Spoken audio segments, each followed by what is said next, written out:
السلام عليكم ورحمة الله وبركاته. قصتنا اليوم وقعت لواحد المتابع من مدينة وجدة، راجل بسيط خدام على راسه، عنده محل ديال الخضر وعايش حياته عادي بحال اي واحد فينا. ولكن واحد الصباح بكري اللي مشى للحمام الشعبي ما كانش عارف بلي هذاك النهار غادي يكون بداية كابوس ما غاديش ينساه طول حياته. كابوس فيه جن، تهديد، زواج مفروض وارواح كتنتقم. قصة حقيقية ما فيها لا خيال ولا تهويل، وكتأكد لينا بلي الجن كيتواجدوا بيناتنا وكيقدروا يبدلوا شكلهم، ولكن مش اي واحد كيسلم منهم. نبداو على بركة الله. القصة خوتي اللي غنعاود لكم انا ملي سمعتها من فم ابراهيم تشوكيت، قلت غنعاودها لكم. هاد القصة كيف عاودها لي ابراهيم دازت عليها سنوات. المهم غنبدا لكم كيف عاودها لي ابراهيم.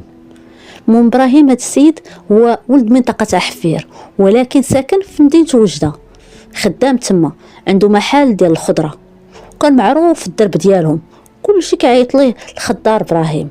المهم معروف بالثقه ديالو، كيتعامل مع الناس مزيان، كيعطيهم الخضره اللي هي مزيانه، كاين اللي كيدير معاه كريدي، كاين اللي ما عندوش كيعطيه. المهم واحد الانسان اللي مزيان، المهم عنده الكليان ديالو.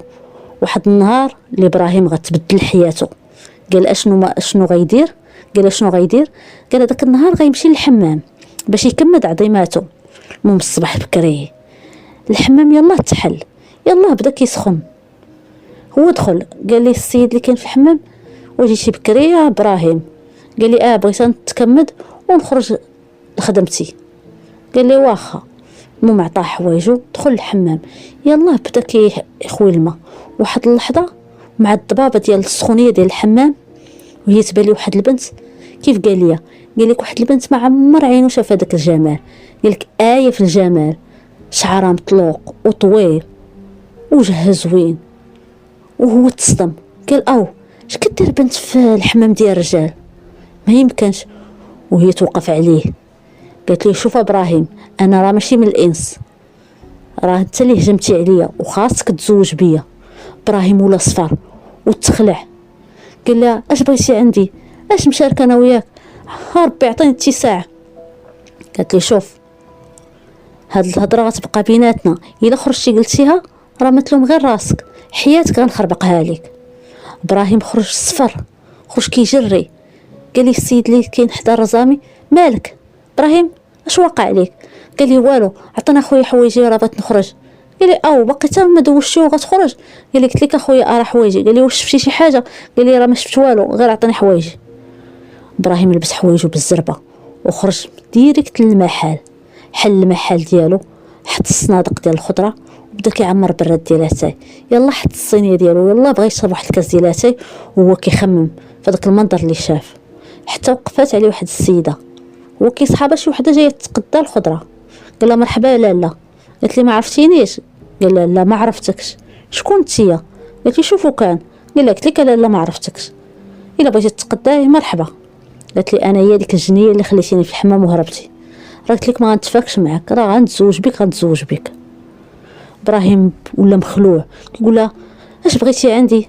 عطيني اتساع على لاله، انا راه ما كنعرفكش، وانا راه من الانس وانت من الجن، كيفاش غنتزوج بك؟ قالت لي شوف، العشيه اجي حضر لواحد الحضره غتكون وتما غنعرفك على الجن اللي كي بحالي. ابراهيم باش غيتفاداها وغيتثبتها قال لها صافي كوني هانيه، العشيه نكون عندك. قالت ليه المهم من وراء العشاء مع ديك 10 ديال الليل قريبه ل 11 دوز عندي للبلاصه فلانيه. قال لها صافي عرفت البلاصه كوني هانيه. ابراهيم بقى مخلوع ما عرف باش تبلى، يقول لها ناري مهمتي مالا سد ربي هادشي اللي وقع لي اش غندير. بدا كيخمم اش غيدير. المهم العشيه سد عليه المحل، حيت هو كيبات اصلا في داك المحل، سد عليه المحل. داك النهار اصلا ما باع والو، ما بغى يتعامل مع كليان، بقى غير كيخمم. المهم الغد ليه مشى ديريكت المحطه، محطه الكيران. وصل لواحد الكار، بدا كيسول على الكار اللي غيدي الاحفير.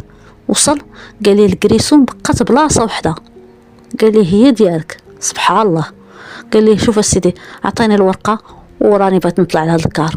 المهم عطاه الورقه بغى يطلع، قال لي شوف شتي ديك البلاصه اللي خاويه حدا ديك المراه اللي دايره النقاب، هذيك هي بلاصتك، هذيك البلاصه اللي بقات.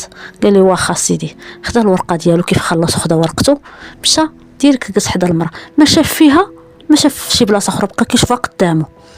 ما داز الكار تحرك، ما داز حتى شويه، بحال ديك الساعه بحال هكا قال لي واحد اللحظه وهي تهضر معاه. قالت لي ابراهيم عرفتيني شكون انا؟ قال لها شكون انت يا لاله؟ قالت لي راه حتى حد ما كيسمعنا، راه غير انت بوحدك اللي كتسمعني. قال لها كيفاش؟ قالت لي انا هي ديك الجنيه. واش تسحب راسك تهرب مني؟ راه ما غاديش نتفاك معاك، راه انت ديالي. فين غادي؟ غادي زعما لداركم؟ ما غاديش تفك مني، غير كون هاني. السيد بقى مخلوع. قال لها اش بغيتي عندي؟ واش انا هربت منك؟ عطيني اتساع. قالت لي ما غنعطيك لا اتساع لا والو، الا ما تزوجش بيا غنخرب لك حياتك. ابراهيم بقى ساكت، بقات غادا معاه. بقاو في الكارته وصلوا للبلاصه. اللي وصل الاحفير وصل لدارهم، غير كيدق حلت ليه ميمتو فرحانه به، عنقاتو. قالت لي مرحبا بك ولدي. شويه هي تشوكت هي، شافت المراه قالت لي شكون هي هاد المراه؟ قال لها الوالده هاد السيده راه غنتزوج بها. قالت لي كيفاش؟ قالت لي يلا دخلوا. المهم دخلوا. هذيك الجنيه مشات للبيت، هو قال لامو قال لها راه هادي اللي غنتزوج بها. قالت لي كيفاش يا ولدي؟ اش من تقاليد هادو؟ على الاقل تجامع شي واحد من فاميلتها، جات بوحده معاك. راه المراه الا بغات، راه البنت الا بغات تزوج راه حنا اللي خاصنا نمشيو للخطبه، ماشي هي اللي غتجي معاه. قال لها امي ما عندي ما نقول لك، هي اللي غنتزوج بها وصافي، داكشي علاش جيت عندك. المهم المراه قالت ماشي مشكل، ولدها ما عندها ما دير، مشات تتوجد في العشاء. ملي طاب العشاء يا عيطات ليهم. ابراهيم كان غير في المراح، جا عند امو قال لها هي غتحطي العشاء؟ قالت لي ولدي. صار عيط على السيده اللي غتزوج بها. مشى دخل للبيت ما لقاهاش وطارت، بدا يقلب تما. مشى رجع للمراح قال لامو واش ما شفتيش السيده اللي جات معايا؟ قالت ليه لا ولدي. قال لها ما لقيتهاش. واحد اللحظه بداو كيقلبوا ما لقاوهاش. هنا فين غيقول لامو الوالده غنقول لكم شنو واقع. قال هذيك السيده راه ماشي من الانس، هذيك راه من الجن. مو تخلعات قالت لي ابردي اش كتقول؟ من الجن؟ كيفاش؟ قال لها ايه من الجن، وعاود لها كل شيء، عاود لها من نهار وقع عليه المشكل، الواقع ديالو من الحمام حتى النهار كان عند امه. المهم مو تخلعات قالت لها ولدي الصباح خاصني نديك عند واحد الراقي، غنديك عند الفقيه ناصر. قال لها واخا امي. الصباح صبحوا بكري هو وامه مشاو عند الفقيه ناصر ولد المنطقه. ملي بدا كيداويه قال لها ولدي راك مربوط، المهم غنعطيك شي حوايج غديروا ما 3 ايام وان شاء الله يكون خير.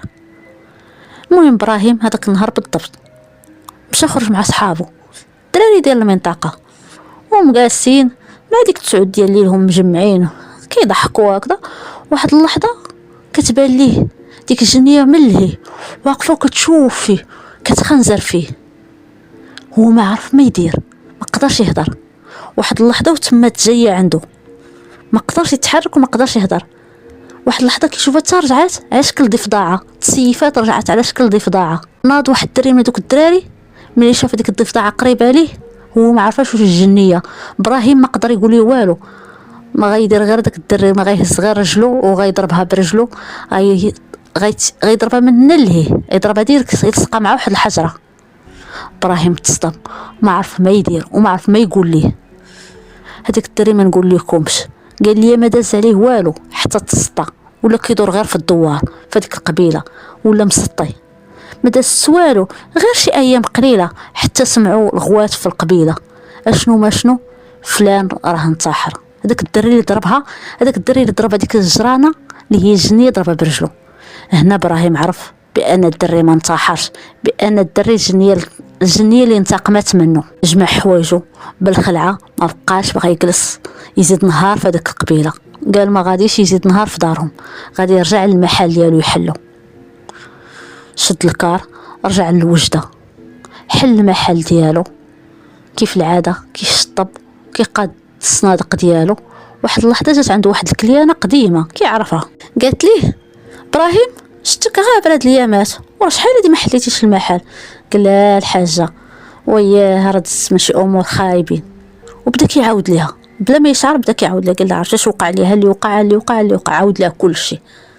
ديك الحاجه تصدمات وقالت لي شوف ولدي غنصحك نصيحه، راه كاين واحد الفقيه هو راقي، راه اللي مشى عنده كيداويه، راه كاين في مدينه الناظور، راه غنعطيك لادريسه ديالو وسير عنده لعل وعسى يجي الشفاء على يده. ابراهيم ما انتظرش، قال لي ارى لاله الحاجه اعطيني العنوان، الله يرحم الوالدين. المهم مشى ابراهيم عند داك السيد، سول عليه، مشى عنده الناظور.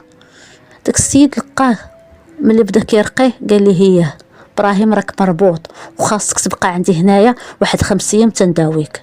داكشي اللي كان، داوى هذاك الفقيه، بقى كيقرا عليه داك الراقي حتى برا، وقال ليه على سلامتك ولدي، دابا راك وليتي رجعتي من جديد، غديها في صلاتك وفي القران ديالك، وبقى تحسن راسك بالاذكار باش ما عمر ما تتقاس بشي حاجه، واي بلاصه فيها بلاصه خاويه عطاه اتساع. هنا ابراهيم دار داكشي اللي قال ليه الفقيه. ابراهيم من بعد هادشي كامل فهم واحد الحقيقه اللي ما خاص حتى واحد ينساها، ماشي كل ما بان لك زوين راه خير، وماشي كل انسانه راه انس. الجن كيلعبوا على الخوف وعلى الوحدانيه وعلى ضعف ديال الانسان، ولكن القران والذكر هما الحصن الوحيد. ومن نهار مشى عند الفقيه اللي في الناظور ورجع كيقرا القران ويحافظ على الاذكار ديالو، تبدلات حياته ورجعت ليه راحته شويه بشويه. اليوم ابراهيم عايش، ولكن داكشي اللي شاف خلى فيه جرح ما كيداواش بسهوله. والرساله اللي بغيت نوصل لكم، ردوا بالكم، ما تمشيوش لاي مكان بوحدكم، وعمروا بيوتكم بذكر الله. راه الجن ما كيقربوش للدار اللي عامره بالقران. هنا كتكون سالات قصتنا. الا بغيتوا قصص واقعيه اخرى ما تنساوش الدعم وخليو لايك واشتراك، الله يحفظكم من كل شر. كانت هذه قصتنا ديال الليله، كل قصه كنحكيوها كتخلي اثر، وبعض الحكايات كتبقى كتعيش وسطنا بلا ما نحسو. شكرا لحضوركم ووفائكم. ما تنساوش تشاركوا في القناه وتفعلوا الجرس باش توصلوا بالجديد. بسلامه الى قصه اخرى ان شاء الله. حياكم الله.